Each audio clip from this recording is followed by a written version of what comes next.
So this is a series of presentations done in a very interactive workshop format here at the College of Physicians and Surgeons at Columbia University.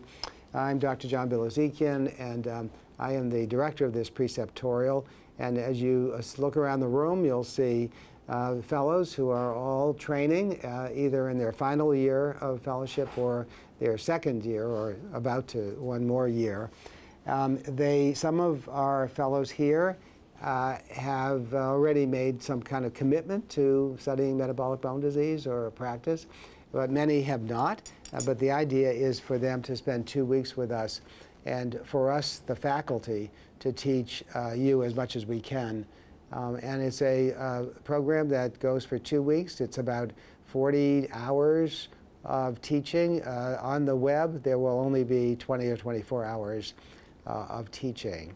But you're all welcome to access the lectures as they are of interest to you. So I thought I would make a couple of comments about the Endocrine Fellows Foundation, because all of you, I hope, know something about the Endocrine Fellows Foundation. And this is a nonprofit organization, and our mission is to foster the advancement of fellows in endocrinology, diabetes, and metabolism through mentoring, education, research funding, and career guidance. The Endocrine Fellows Foundation was started in 1991 by Dr. Sherman Holvey. And Dr. Holvey just passed away, actually, just 2 weeks ago. Sherm was the founding director of the Endocrine Fellows Foundation. Sherm was an outstanding diabetologist who was in practice for his entire career in California, in Los Angeles area. And about 25 years ago, he kind of became semi-retired and decided that he wanted to give back to current fellows what his mentors had taught him. And he also looked around the country and realized that endocrine fellowship training programs are not complete. There is no complete endocrine training program except ours. Not true. But, you know, a program is very strong in diabetes, or a program is very strong in bone or thyroid.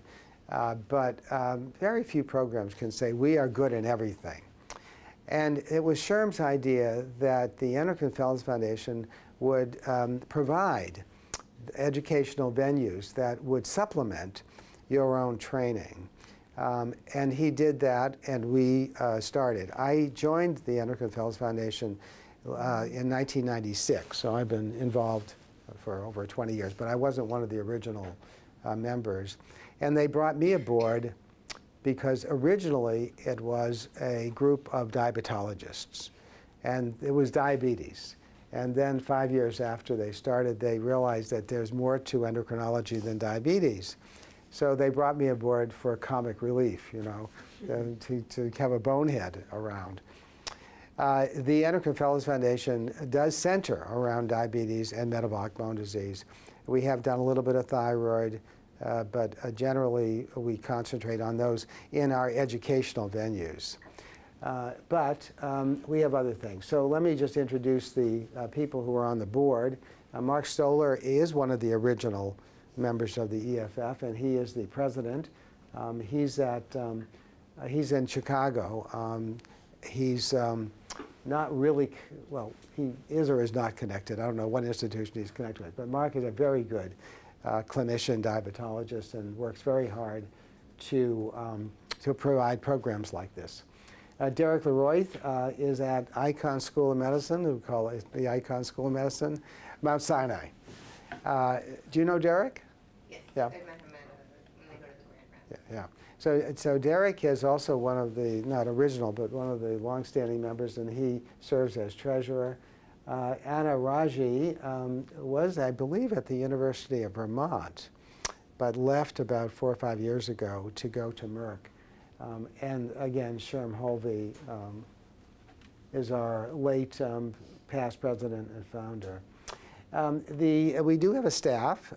Some of you may have interacted with April Duquette, who is the executive director, through our management company, Association Resources. And Monica Desbod is the administrator. And when we hit on programs, Marcy Green also is involved. So what does the EFF do? We provide research grants. And if you check the web, you'll notice that we have 2 deadlines. We have a spring deadline, we have a fall deadline. And the grants aren't big. They're between $5,000 and $7,500. They are to help you provide some resources for whatever research you might be doing in your fellowship. These research grants are not meant to be duplicative. Many of your mentors are very well funded, and it isn't just to help your mentor with a few more dollars. It's to help you with a part of the research project that you might be doing as part of a bigger research project. But it has to be justified as your piece. It also has to be a research project that you can do in the time allotted for the rest of your fellowship. If you have only 4 more months left of your fellowship, you're not going to get the grant, because we wouldn't think you could get it done. So look for those. We give anywhere from, award anywhere from 10 to 15 per year, depending on how much money we're able to raise for the program. The preceptorships, you're here at the one of them, the bone preceptorship. There was a diabetes preceptorship at the NIH, but it didn't work out in terms of funding and this and that. So we did do our first diabetes preceptorship here last year at the Berry Center, and it was very successful. So we probably will do that again. And then we put on scientific forums. I do one the day before the American Society of Bone and Mineral Research. It's a full-day event. There are many more people than here are. Depending again on how much money I can raise, we'll bring anywhere from 60 to 75 fellows. 1/3 of them are international, not just from the US. And what we do is bring them to the venue. This year it's going to be in Montreal. Yes, it's going to be in Montreal. But it will be September 26th, so it won't be that cold.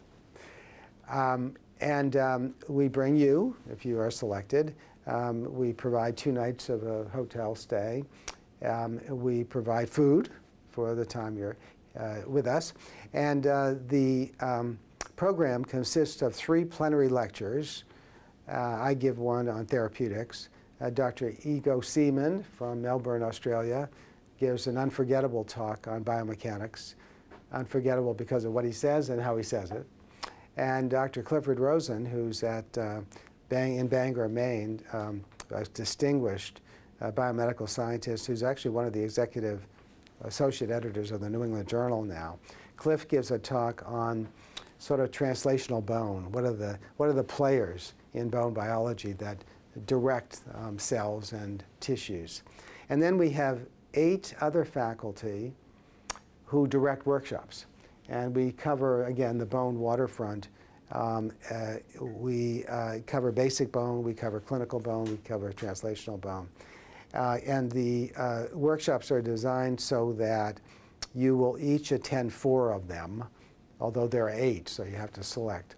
And then in the evening, we have what is called the wine and cheese poster session, where the fellows present to us. You don't have to submit an abstract, but 75 to 80% of the fellows who are selected bring work that they've been doing, and we have a poster session, and all 11 faculty get to see, we see all the posters. Now, I don't see all 75 posters, but we have it divided up. So you have a nice teaching opportunity to do that. So look for that. I think the applications are going to be up pretty soon, that you can look for that venue. And then the other scientific forum that's also noteworthy is the Diabetes Forum that is in San Antonio. I believe it's going to be in San Antonio next year in January. And that's diabetes. That's pure diabetes, just like my program is pure bone. The diabetes program is really very good. It's some outstanding diabetologists. And there are nice workshop sessions where you sort of brainstorm a research project. You just dream of a research project. You haven't even done it. You may never do it, but you get taught how to think about putting a research project together. So again, you will get all that information on the Endocrine Fellows Foundation website, and feel free to access it, as you wish. And as I told you yesterday, 1998, that was when we did it for the first time.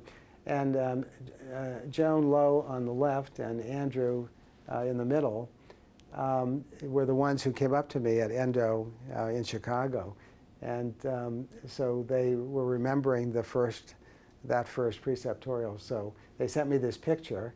They had taken a picture of us last month, but it seems to have disappeared.